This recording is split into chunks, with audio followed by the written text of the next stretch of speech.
Bonjour tout le monde. Merci d'être là. Et je voulais juste vous dire merci d'être là, d'autant plus que ce titre est... Voilà. Donc, je vais le lire parce que ça va être podcasté. Donc, le titre, c'est « Je me transforme, tu te transformes, il, elle se transforme, pas sûr ». Donc, on sait que je sais conjuguer le verbe transformer au présent. La blague, il y a une anecdote sur ce titre. C'est que c'est un titre provisoire que j'avais mis juste pour me donner un fil conducteur. Et au bout d'un moment, j'avais oublié de le changer. Et je m'en suis rendu compte hier dans le train. Donc, je me suis dit, s'il y a quelques courageux qui viennent m'écouter malgré ce titre, j'ai gagné mon pari. Donc, merci d'être là. Merci aussi à Inbound Marketing pour cette deuxième invitation, deuxième invitation de la journée, mais surtout deuxième édition où j'assiste à cet événement. Et je vais essayer de partager avec vous, vous le verrez, sans langue de bois, sans beaucoup de pincettes, ce que je pense de la transformation digitale. Donc, je me présente, Ilham Guggenheim. Ça fait 20 ans que je travaille et ça fait 5-7 ans à peu près que je travaille exclusivement sur les enjeux de transformation digitale. Aujourd'hui, de quoi on va parler? La première chose, c'est qu'on va se mettre d'accord sur de quoi on parle quand on parle de transformation digitale. La deuxième chose, c'est qu'on verra son impact sur ce qu'on peut appeler le nouveau client, le nouveau collaborateur, et puis je laisserai un petit peu de temps pour des questions si vous en avez. Et vu que vous êtes encore une fois courageux et que vous avez résisté à ce titre-là, donc je suis sûre que vous avez plein de questions. Alors, transformation digitale. La première fois que ce terme un petit peu est apparu sur Google Trends et tout, on peut voir que ça a commencé vers 2014. Effectivement, vers 2014, des entreprises, par opportunisme, par conviction, ont commencé toutes à accoler le terme transformation digitale sur tous leurs projets, sur leurs propositions de valeur, etc. Quand on fait aujourd'hui une recherche sur Google, vous vous rendez compte, on a 54 millions de réponses sur ce terme-là. Ça dit l'engouement que nous avons en France pour cet enjeu et ce terme. Quand on parle de transformation digitale, moi j'ai pensé à Don Quichotte et à Sancho, dans le sens où, quand je disais par opportunisme ou par conviction, ou les deux, c'est un peu comme Don Quichotte. Enfin, voilà, Don Quichotte est dans son monde imaginaire, il pense qu'il va affronter des moulins à vent, mais en fait, des chevaliers, finalement, il affronte des moulins à vent. Parfois, les projets d'entreprise me font cet effet. C'est j'ai mis un chatbot, j'ai mis un site web, c'est bon, je me suis transformée. Et donc, ça m'a fait penser à cette image, et puis Sanchez, parce qu'il oscille entre les deux. Revenons un peu sur le contexte. La première chose, c'est que quand on parle de transformation digitale, il faut se rappeler qu'il ne s'agit pas juste... transformation, je n'aime pas ce terme parce qu'il implique qu'on change d'un état à un autre, alors que nous sommes dans ce qu'on appelle une révolution industrielle. Donc, je l'avais évoqué l'année dernière, Klaus Schwab, CEO et fondateur de Davos, qui parlait de la 4e révolution industrielle, qui est la révolution numérique. Et cette révolution est portée par 3 choses. La première, c'est Internet. La deuxième, c'est le mobile. Et la troisième, c'est les réseaux sociaux. Ces 3 combinés, oui, on peut dire l'intelligence artificielle et que ça, mais ces 3 combinés ont agi comme accélérateurs. Le propre de cette révolution, c'est que, contrairement aux autres, elle est exponentielle. Les autres révolutions, on a eu la vapeur avec le premier métier à tisser, on a eu le Fordisme avec les premières chaînes de montage, on a eu les usines, 3e révolution, les usines avec des ordinateurs programmables, ainsi de suite, ainsi de suite. Mais à chaque fois, on avait une innovation, une manière de faire, poum, poum, c'est droit, jusqu'à la prochaine révolution. Ce que nous expliquent les experts, et donc notamment Klaus Schwab, c'est que cette révolution, son propre, c'est qu'elle est exponentielle. Chaque innovation permet d'aller encore plus loin et s'appuie sur l'innovation précédente. Donc, première chose, quand on parle de transformation digitale, je préfère le terme révolution numérique ou révolution digitale. Deuxième chose, le propre de cette révolution, c'est qu'elle est portée par nos usages. Nos usages, notre appropriation de tous ces enjeux et de tous ces enjeux numériques a fait que cette révolution est devenue une révolution. Regardez ce qu'elle a changé. Elle a profondément changé notre manière de travailler, de vivre, de communiquer, d'acheter, de vendre. Elle a changé tous les aspects de notre vie. Et elle est portée par nos usages. Pourquoi? Parce que nos usages sont allés beaucoup plus vite et plus loin que ce qu'étaient prêts à accepter les entreprises en termes de changement ou la société de manière générale. Parce que regardez, quand vous allez aujourd'hui, vous voulez voyager, effectivement, vous pouvez aller à l'agence de voyage de votre quartier que vous aimez bien. Mais la plupart d'entre nous, et les chiffres le montrent, on va aller regarder les comparatifs, s'inspirer d'autres voyages d'amis sur les réseaux sociaux, ou peu importe.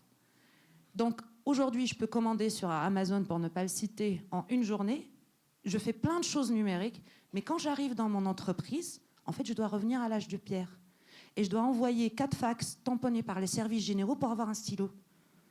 Donc, à un moment donné, le propre aussi de cette révolution, c'est le décalage qu'il y a entre nos usages, aujourd'hui, comment on vit le numérique, et aussi comment il est vécu au sein de cette entreprise, des entreprises de manière générale. Je parlais tout à l'heure de cette révolution qui est exponentielle par rapport à d'autres qui sont linéaires. Et on est dans des cycles d'innovation de plus en plus courts. Et chaque cycle s'appuie sur un autre. Je vais donner un exemple. Sans le téléphone mobile, on n'aurait pas pu avoir à un moment donné le smartphone. Sans le smartphone, nous n'aurions pas pu avoir la 4G. Sans la 4G, nous n'aurions pas pu avoir, par exemple, le service de géolocalisation. Sans le service de géolocalisation, nous n'aurions pas pu avoir, par exemple, Uber ou d'autres. Donc des cycles d'innovation de plus en plus courts, parce qu'une innovation en chasse une autre, et puis des cycles d'innovation qui s'appuient les uns sur les autres. Et ça aussi, c'est une caractéristique de cette révolution. Donc ça, je l'ai dit, l'impact qu'elle a eu sur notre vie. Et elle a changé aussi le client. Le client tel qu'on le connaissait, quel que soit votre secteur, quel que soit votre domaine, elle a profondément changé. Comment ? La première chose, c'est qu'on voit qu'il y a une profusion de médias ou de points de contact. On n'a jamais été aussi sollicité. Avant, bon, je ne veux pas dire, il y avait les 5 médias, hors médias, et c'est bon, quoi. Là, aujourd'hui, avec le numérique, on a une multitude de points de contact, et ça aussi, c'est important. La deuxième chose, c'est la profusion de data. Et comment des métiers comme le métier de marketeur, puisque ici, on est sur inbound marketing, comment les métiers de marketeur ont changé et deviennent de plus en plus techniques. Et ça aussi, c'est une chance, parce qu'avec le RTB, donc c'est le Real Time Bidding, c'est le fait de faire des enchères en ligne, etc., les Ad Exchange, etc., les DSP, les CSP, peu importe, le métier a changé et le métier de la data a changé, ce qui a rendu notre travail plus difficile. Pourquoi ? Parce qu'en fait, aujourd'hui, on a, on va dire, beaucoup de leviers à notre disposition. Le piège, quand on veut s'adresser à ce nouveau client, c'est de dire je vais les activer, etc. Mais avant de les activer, il faut juste penser à une chose, c'est que le client, il cherche une chose, il cherche l'authenticité. C'est ça qui va driver tout ce qu'il va faire. Et ça, on peut parler de révolution ou de transformation. On a vu l'émergence de ce qu'on appelle le consommateur. Et le cauchemar de plein de gens, c'est ces petites étoiles. On est rentré dans un système où on note tout. On note tout. Ah, bonjour, vous savez, mon plat, mon je sais pas quoi, mon jambon, peu importe, est le meilleur, il est frais, je vais colorier un petit peu en vert pour montrer que c'est bio, green, locavore, ce que vous voulez. Et puis après, je vais essayer de commercialiser ce produit. Sauf que ça, c'était avant. Parce que maintenant, par exemple, j'ai Yuka. Et j'ai le pouvoir j'ai en tant que consommateur le pouvoir de boycotter une marque parce que cette marque me ment, qu'elle n'est pas authentique. On a vu les industriels, notamment de la grande distribution, qui changeaient le listing de leurs produits pour les rendre plus Yuka-friendly, on va dire ça comme ça. On a vu des marques commencer à communiquer marque préférée de Yuka. Donc on a vu dans ces mouvements-là ce nouveau client qui est consommateur, qui est acteur de son achat. Et on ne s'adresse plus à lui de la même manière. Avant, je disais « achetez-moi, achetez-moi, achetez-moi, achetez-moi, je suis le meilleur ». Maintenant, prouve-moi que tu es le meilleur et là, je vais t'acheter. Et ça, c'est valable en B2C ou B2B. On est toujours dans cette optique d'authenticité. Là, je donnais un deuxième exemple, TripAdvisor. Venez voir mon hôtel, mon restaurant, il est génial, il est super. Très bien. Ça, c'est du déclaratif. La réalité, c'est ça. C'est je vais voir et je trouve pas terrible, les produits n'étaient pas frais, le plat peu goûteux, etc. D'un point de vue marketing, on est passé donc d'un marketing classique, les 4P, produits, prix, promotion, distribution et produits, à ce qu'on a appelé le marketing des 4E. Les 4E, c'est quoi ? Donc, le produit est remplacé par l'émotion. Comme vous le savez, on ne vend plus un service où un produit en rend service au travers d'une expérience. Donc, à un moment donné, dans ce produit, il doit y avoir de l'émotion. Et comment je transmets cette émotion? Cette émotion, c'est de l'authenticité, mais c'est aussi une expérience fluide qui va faire aucune frontière entre le online et le offline et qui va me permettre de vivre sereinement mon expérience d'achat de ce produit ou de service. La deuxième chose, c'est que le prix et l'expérience, donc j'en ai parlé. La place exclusivité, le principe est de dire oui, effectivement, je peux avoir mes réseaux de distribution de mon produit ou de mon service, mais je peux aussi être dans l'exclusivité avec cette notion de dire c'est le client qui choisit. Je disais, j'échangeais avec quelqu'un et je lui disais bah, très bien, vous avez mis un site web, je suis très très heureuse pour vous. Vous avez même ajouté un chatbot, c'est bon, vous avez vos grades face à votre hiérarchie. Mais à un moment donné, comment fait votre client pour acheter?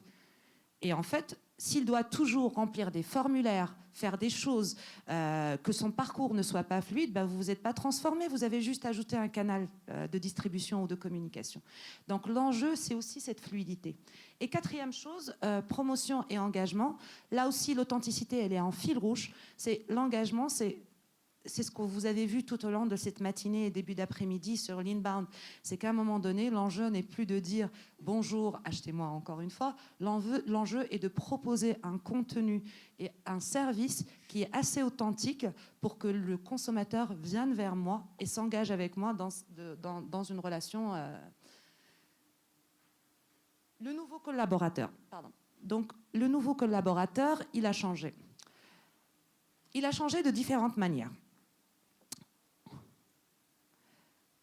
Pendant longtemps, les entreprises, bon, une entreprise, c'est une entreprise. Une association à but non lucratif, c'est une association à but non lucratif, une organisation.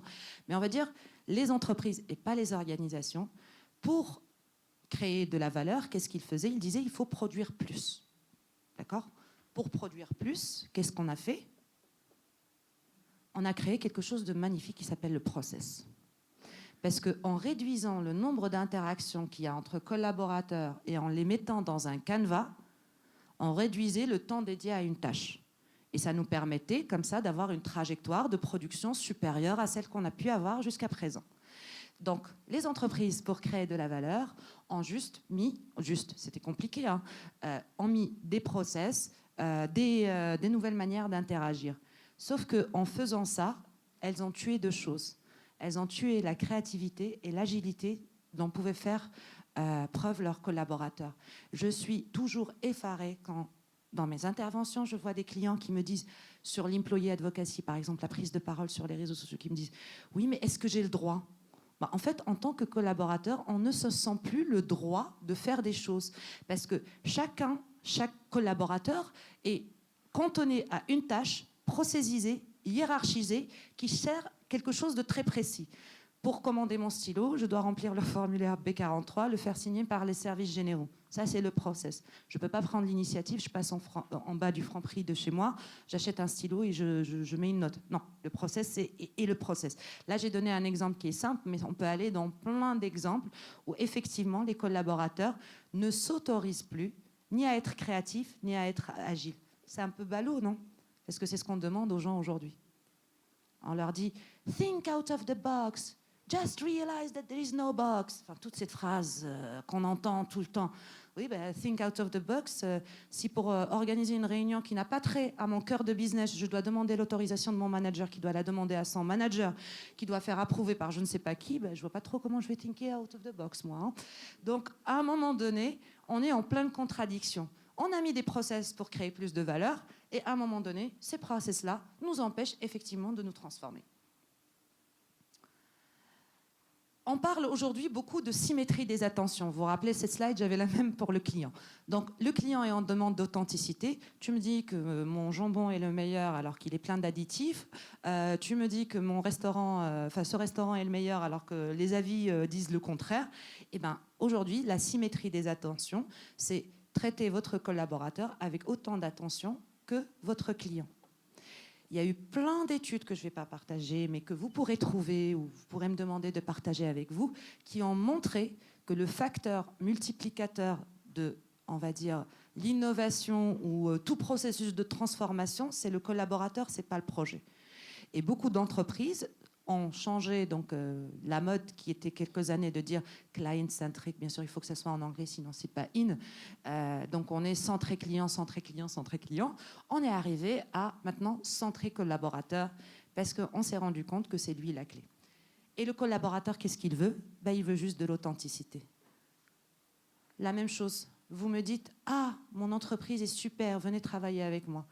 Je vais sur Indeed. Là, c'est une vraie entreprise. Je ne sais pas si vous pouvez lire les commentaires, mais peu de personnes bienveillance, direction qui incite à la compétitivité entre collaborateurs, peu de barrières vie privée, vie professionnelle. Tout ça au vu et su de tous.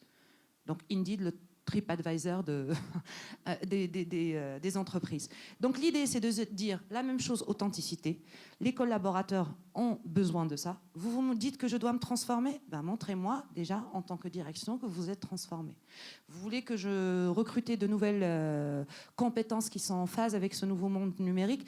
Soyez authentique dans vos actes aussi. Vous ne pouvez pas dire flexibilité au travail, etc. Et puis quand la personne part à 17h, vous lui dites, moi je l'ai vu et vécu, vous avez pris votre après-midi. Mais en revanche, quand je reste jusqu'à 22h, c'est normal. Voilà. Donc à un moment donné, comme pour le client, il doit y avoir un alignement entre l'action, l'intention et la parole. Il faut aligner les trois. Et votre collaborateur est la clé de tout processus de transformation, parce que ça ne me rend pas service, je vends du conseil normalement, mais je vais vous le dire quand même. Il n'y a aucun consultant qui saura répondre à vos enjeux de transformation mieux que vos collaborateurs. Voilà, c'est clair et net.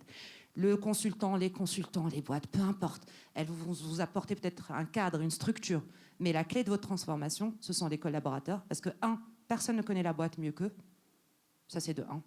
2, si vous leur donnez les vrais ingrédients, et j'en parlerai tout à l'heure, ils pourront agir et transformer. Et c'est pour ça que l'enjeu aujourd'hui de la transformation digitale s'est déplacé. Il n'est plus dans un enjeu de multiplication des canaux pour avoir cette omnicanalité, il est dans le, j'ai que le terme anglais, le empowerment, donc aidez-moi, je ne sais pas comment on traduit. Donc, le fait de donner confiance à son collaborateur et de l'aider à grandir dans son rôle, parce que c'est lui qui va aider à transformer. Alors, l'autre chose que j'ai pu remarquer cette année, c'est qu'il y a une porosité entre la marque et ses collaborateurs. Je ne sais pas si vous avez, je ne veux pas faire plus de bad buzz que ça sur le sujet, si vous avez suivi le bad buzz du slip français, une marque iconique française, voilà. Et donc, on peut se dire, c'était jusqu'à quel point une entreprise est responsable de la connerie de ses collaborateurs. Voilà. Et la réponse, elle est responsable. Puisque le slip français a dû s'excuser pour quelque chose qu'ont fait ses collaborateurs sur leur temps, pas de travail, leur temps personnel, mais ce qu'ont fait leurs collaborateurs a jailli sur l'entreprise. Donc pour l'anecdote, parce que je vois quelques personnes qui froncent les sourcils, donc il y a des collaborateurs du slip français qui ont posté une vidéo qui était beaucoup raciste, et les réseaux sociaux sont emparés, c'est devenu un bad buzz qui a obligé le slip français à s'excuser. Donc la porosité entre la marque et ses collaborateurs, je l'ai vu et je vois aussi émerger l'importance de l'employee advocacy. Faites l'employee advocacy, c'est quoi? C'est donner confiance à vos collaborateurs, donnez-leur la clé pour qu'ils prennent la parole sur les réseaux sociaux. C'est super important. Ils vont l'apprendre ou pas, ils vont en tout cas s'acculturer, s'ouvrir à de nouvelles manières de penser, de réfléchir et d'apprendre. Là, je vous ai mis un commentaire qui m'avait choqué. Il y avait une chanteuse française pop qui avait, on va dire, il y a quelqu'un qui a fait un commentaire sur une de ses prestations sur LinkedIn. Déjà que fait ce commentaire sur LinkedIn, voilà, on passe. Et il y a ce monsieur, donc j'ai masqué tout, qui était directeur dans un grand groupe. Et regardez la violence et la virulence de ce qu'il dit. On se croirait dans un forum complètement cruche d'une génération fâchée avec l'orthographe, blablabla. Bla. C'est super. Mais la porosité entre la marque et ses collaborateurs vous oblige, vous en tant que marque, à avoir une parole impeccable et à enseigner et accompagner vos collaborateurs pour que leur parole soit aussi impeccable.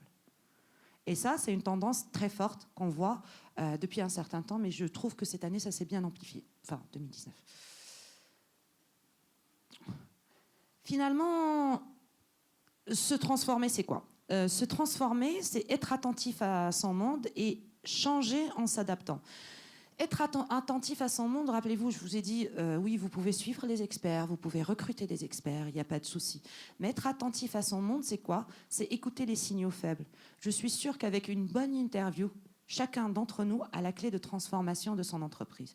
Et s'il se trompe, eh ben, c'est pas grave. C'est sa compréhension aujourd'hui avec les éléments qu'il a ou qu'elle a et qui lui permet d'être à l'écoute de ce monde-là. Et puis changer en s'adaptant, ben, vous le savez, on est rentré dans ce qu'on appelle l'ère du darwinisme digital. L'ère du darwinisme digital, c'est que le plus fort n'est pas celui qui montre le plus de muscles ou de solidité financière, ou peu importe comment on la transpose. Le plus fort est celui qui sait s'adapter à son environnement. Et aujourd'hui, bien malin est celui qui pourra nous dire des tendances sur ce qui va se passer dans notre monde numérique, qui va nous dire quel va être, on va dire, l'essor de telle ou telle technologie. Mais c'est avec cette écoute active du marché et une adaptation à ce changement qu'on arrive à se transformer. Alors, là, c'était juste une longue introduction. Le cœur, c'est ça, et c'est aussi le troisième tiers de ma présentation. C'est... J'ai travaillé avec quasiment 40 ou 60 entreprises sur des projets différents de transformation. Et j'étais moi-même le fameux CDO. Donc j'en ai tiré 5 conclusions que je vous partage en forme d'enseignement. Quelles sont les 5 erreurs? C'est très racoleur, du coup c'est mieux que mon titre. Vous trouvez pas là? Je me transforme. J'aurais dû faire ça. Alors, les 5 erreurs, et là on a tout le monde qui a cliqué. Les 5 erreurs les plus communément commises. La première, c'est mélanger des fermiers et des chasseurs. Qu'est-ce que ça veut dire? Dans votre entreprise, je lisais hier un article, c'était génial, il expliquait que vous allez mourir en faisant super bien ce que vous êtes excellent à faire. Vous allez mourir, une entreprise va mourir quand elle est excellente, quand elle fait super bien ce qu'elle est excellente à faire. Donc mélanger les fermiers et les chasseurs, c'est quoi? Le fermier, c'est celui qui va me permettre de maintenir ma maison à flot. Il sait cultiver sa parcelle de terre, il va produire les mêmes fruits, je peux augmenter la productivité en mettant plus de process, etc., etc. Les chasseurs, c'est qui? C'est le petit groupe, ou après le grand groupe d'innovateurs qui vont aller défricher le terrain, chercher de nouvelles opportunités et me dire si elles sont bien et si je dois y aller. Et l'erreur, c'est de mélanger les chasseurs et les fermiers parce que les chasseurs et les fermiers ne pensent pas pareil. Moi, dans le fameux job où j'étais CDO, mais ça a planté pour ça. On ne pouvait pas mélanger des chasseurs et des fermiers. Les uns pensent agile, design thinking, ils veulent venir au boulot en jean, en basket, les cheveux teints en rose, je caricature à peine. Ils n'ont zéro... J'avais quelques personnes de mon équipe qui avaient 0 diplôme et pourtant, c'était les meilleurs des développeurs. Et les autres, c'est des fermiers en costard cravate qui parlent productivité, fichiers Excel, qui sont troublés quand on leur met un Trello ou un Slack, ainsi de suite. Donc, commencez par isoler ces deux populations et traitez-les différemment pour permettre aux chasseurs de bien, on va dire, délimiter le territoire nouveau que vous allez explorer et laisser les fermiers faire ce qu'ils veulent. Il y a de grands groupes, et je pourrais le partager off, qui ont travaillé de cette manière, et pour moi, ce sont les groupes qui ont le plus avancé dans le chemin des transformations. Après, l'enjeu, au bout de 2 ans, 3 ans, 5 ans, 10, c'est de faire mélanger les deux. Et on le fait de manière assez naturelle. Décréter la transformation, je l'adore celle-là. Décréter la transformation, c'est, je l'ai vu dans beaucoup de groupes. Nous avons nommé un CDO, un Chief Digital Officer, un Chief Data Officer. Il va venir, il va révolutionner. Et c'est pour ça que nous nous sommes transformés. Depuis 1 an, on s'est transformés. Ben non, la transformation ne se décrète pas. Et les groupes qui se sont transformés sont d'ailleurs les groupes qui en parlent le moins. C'est comme d'autres choses. Plus on en parle, moins c'est crédible. Donc c'est la même chose. On ne décrète pas la transformation. On y travaille et c'est les résultats qui vont montrer parce qu'à un moment donné, ça devient un non-sujet. Imaginez-vous, je fais une conférence pour vous expliquer qu'il faut écouter votre marché et changer en s'adaptant aux critères et au contexte. Ah, la révolution. C'est ce qu'on a toujours fait. C'est ce qu'on a toujours fait. C'est juste qu'on le fait différemment et de manière beaucoup plus complexe.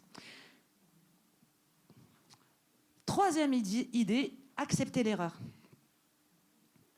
Ça, c'est très compliqué dans notre culture française. C'est super compliqué d'avoir quelqu'un qui lève la main et vous dit « je me suis trompé ». voilà, tu disparais. Non, on ne sait pas faire ça. Et le propre de toutes ces grandes entreprises du numérique, qu'elles soient américaines, françaises ou les startups, etc., c'est d'avoir instauré cette culture de l'erreur. J'ai le droit de faire des erreurs parce que le principe, vous l'avez peut-être déjà entendu, c'est fail fast, learn fast. Je me trompe rapidement pour apprendre rapidement. Et c'est le principe de ce monde numérique. Donc il faut se tromper, mais attention, il y a différentes manières de se tromper. Se tromper en allant droit dans le mur, parce que, etc., c'est une chose. Mais se tromper en documentant mon erreur. Il faut la documenter, l'erreur. Dire le droit à l'erreur et dire la moitié de la phrase. Il faut documenter l'erreur. Il faut avoir de bons KPI pour être sûr qu'on a appris de son erreur et on sait pourquoi on s'est trompé. 4. Alors, je vous propose un cours de cuisine. Recruter dans des moules.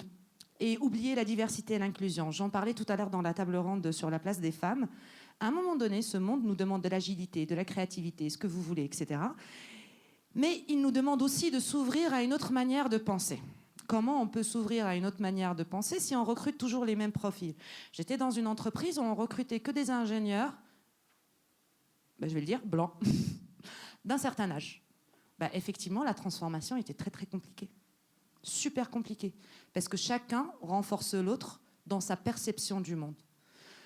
L'innovation vient d'où? Vient de la diversité. Les meilleures idées de start-up, d'entreprises, etc., que vous pouvez avoir à titre individuel ou en tant qu'entrepreneur ou en tant que... viennent d'autres secteurs où vous avez vu quelque chose et vous pensez que vous allez pouvoir l'appliquer à votre secteur d'activité ou votre entreprise.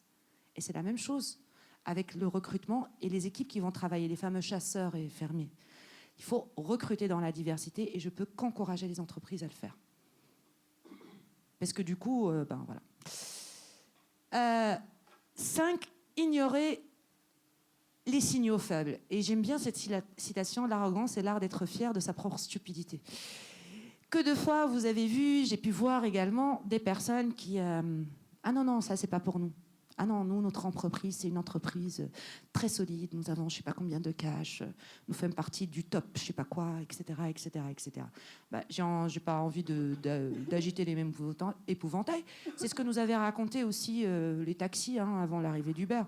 C'est ce que nous a raconté plein d'industriels, etc. Écouter les signaux faibles, c'est être capable d'interpréter son monde. Et encore une fois, pour relier les wagons avec ce que je disais, ça, on ne peut le faire que si on a une certaine dose d'humilité, qu'on peut regarder les choses et dire « je ne sais pas, je vais étudier, je vais voir, ah, si ça se trouve, c'est important, ah, je me suis trompée, c'est pas grave, j'ai appris de mon erreur. » Et donc, ignorer les signaux faibles est la 5e erreur, la plus communément commise. Dans ma première erreur, alors qui suivait? C'était quoi la première erreur? Ah, super. Bon, ça va. Je tiens mon audience. Donc, mélanger les fermiers et les chasseurs, il y a une autre erreur qui est sous-jacente, c'est d'avoir les mêmes indicateurs de succès pour les chasseurs et les fermiers. Et ça a été la première chose, personnellement, que j'ai vécu comme échec dans un des postes que j'ai eu. Parce qu'ils ne pouvaient pas comprendre que nous étions des chasseurs. Ils nous appliquaient les critères des fermiers en disant « Quoi ? Ton EBITDA, il est que de ça? Non, c'est pas possible, tu perds de l'argent. » Oui, je perds de l'argent, on est des chasseurs, on est en train d'explorer. Dis-moi que je vais perdre, tu as le droit de perdre pendant 3 ans, 4 ans, mais c'est bon, on ne me juge pas. Et c'est ce que je demande aussi, c'est d'avoir une culture du KPI et que cette culture du KPI soit juste. Elle soit juste en prenant en compte la spécificité de ce que vous attendez de ces chasseurs-là. Donc, voilà.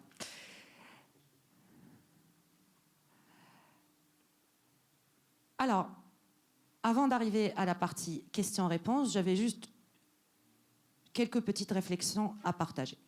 La première chose, c'est que, comme beaucoup de choses que nous vivons dans notre vie, il y a un rôle individuel et un rôle collectif dans la transformation. Effectivement, c'est beaucoup plus compliqué si le top management n'est pas engagé. Effectivement, c'est beaucoup plus compliqué si les managers font une levée de bouclier comme ça, je protège mon poste et je me protège. Effectivement, c'est beaucoup plus compliqué quand les salariés sont démotivés et qu'ils ne voient pas l'intérêt et surtout qu'ils ont peur de tout ce monde numérique. Mais à un moment donné, c'est une responsabilité collective et individuelle. Pourquoi ? Parce que le collectif doit, en co-création, avoir une vision claire Et changer est individuel parce que ce changement ne peut arriver que si chacun de nous joue le jeu. Alors le rôle de certains est plus important que d'autres, mais il est important. Après, pour faire le lien avec l'inbound marketing, etc., je pense qu'on est rentré dans ce qu'on appelle l'ère de la permission. Pourquoi ? Regardez ce qui se passe avec le marketing. Donc, je parlais de l'inbound et de l'outbound marketing. L'inbound, ça invite le client, et le outbound, ça invite chez le client. Donc, le client doit me donner la permission. Je ne peux pas importuner comme ça un client. Donc, ça aussi, c'est quelque chose qui est très propre à cette révolution. La deuxième chose, le nouveau collaborateur. L'innovation managérielle. Quand on parle d'innovation managérielle, on pense souvent à plein d'actions sympas qu'on peut mettre en place pour... on va dire changer l'organisation, mais on oublie de dire que le collaborateur a le pouvoir maintenant.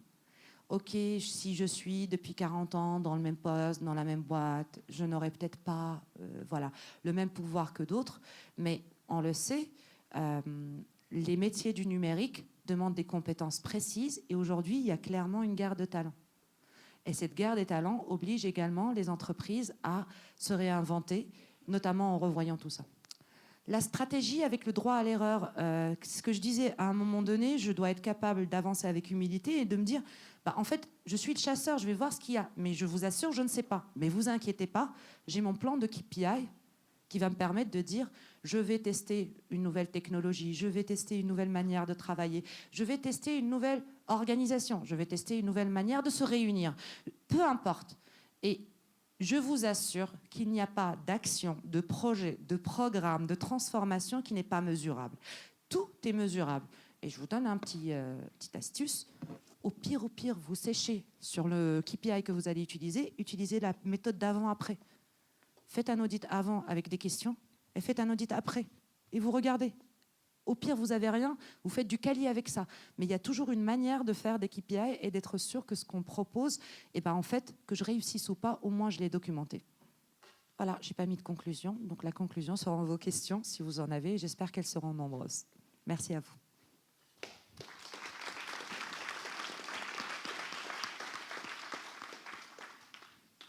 J'ai été surprise par votre réflexion sur séparer les chasseurs et les fermiers. Alors comment, quand on prône l'importance de la diversité et la force de la diversité, on peut dire qu'il faut séparer les différents acteurs? C'est vrai qu'il y a une contradiction, si on le dit de cette manière. Quand je dis séparer les chasseurs et les fermiers, c'était encore une fois mon expérience, c'est qu'en tant que chasseur, on est comme une petite plante, toute fragile. Quand on nous a mis dans le grand bain du grand groupe, on a été écrasé, avalé, on ne pouvait plus rien faire. C'est pour ça que je disais les séparer, les protéger, leur laisser prouver leurs valeurs et que le changement qu'ils prônent, ou en tout cas la transformation qu'ils essayent de mettre en place, elle est vraiment, elle marche ou elle ne marche pas, avant de les intégrer effectivement en inclusion, etc. Et après, la diversité, c'est valable pour toute l'entreprise, que ce soit les fermiers ou les chasseurs. Voilà. Juste une remarque, j'ai utilisé par le passé le mot plutôt éleveur que fermier. Ah, j'ai pas votre connaissance technique. Quelle est la nuance? Mais c'est normal. Bref.